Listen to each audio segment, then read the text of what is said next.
ایک بادشاہ کا گزر ایسے علاقے سے ہوا جہاں لوگ سیدھا نہر سے ہی پانی پی لیا کرتے تھے۔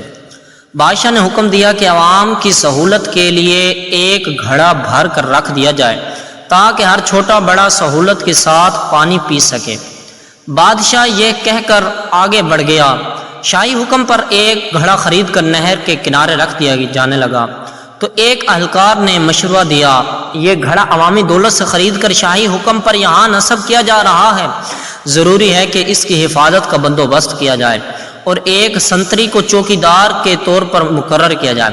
سنتری کی تعیناتی کے حکم ملنے پر یہ قباحت سامنے آئی کہ گھڑا بھرنے کے لیے ماشکی کا ہونا ضروری ہے اور ہفتے کے 7 دن صرف ایک ماشکی یا ایک سنتری کو نہیں پابند کیا جا سکتا۔ بہتر ہوگا کہ 7 سنتری اور 7 ہی ماشکی ملازم رکھے جائیں تاکہ باری باری کے ساتھ بلا تعطل یہ کام چلتا رہے۔ ایک اور اہلکار نے رائے دی کہ نہر سے گھڑا بھرا ہوا اٹھا کر لانا نہ تو ماشکی کا کام ہے اور نہ ہی سنتری کا۔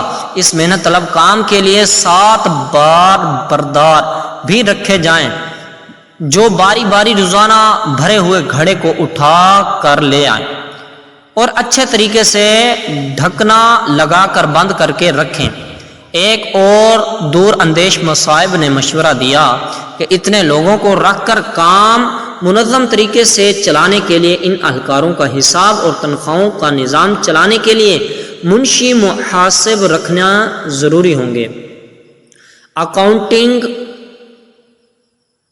کا ادارہ بنانا ہوگا، اکاؤنٹنٹ متعین کرنے ہوں گے۔ ایک اور ذو فہم اہلکار نے مشورہ دیا کہ یہ اسی صورت میں یقینی بنایا جا سکتا ہے کہ ہر کام اچھے طریقے سے چل رہا ہے تو ان ماشکیوں، سنتریوں اور بار برادروں سے بہتر طریقے سے کام لینے کے لیے ایک ذاتی معاملات کا ایک شعبہ قائم کرنا پڑے گا۔ ایک اور مشورہ آیا کہ یہ سب کچھ ٹھیک ہو رہا ہے مگر ملازمین کے درمیان لڑائی جھگڑا یا کوئی زیادتی ہو جاتی ہے تو ان کا تصفیہ اور صلح صفائی کون کرائے گا کہ کام بلا تعطل چلتا رہے۔ اس لیے خلاف ورزی اور اختلاف کرنے والوں کی تفتیش کے لیے قانونی امور کا محکمہ قائم کیا جانا چاہیے۔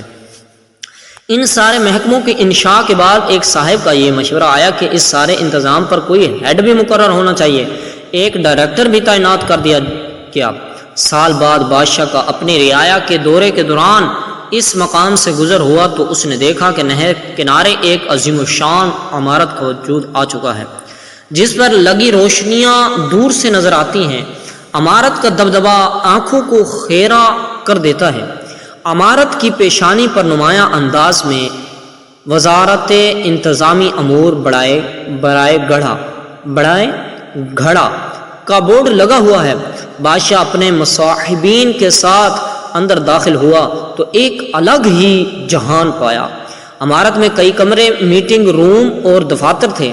ایک بڑے سے دفتر میں آرام دہ کرسی پر ایک پروقار معزز شخص بیٹھا تھا جس کے سامنے تختی پر اس کے القابات ڈائریکٹر جنرل برائے معاملات سرکاری گھڑا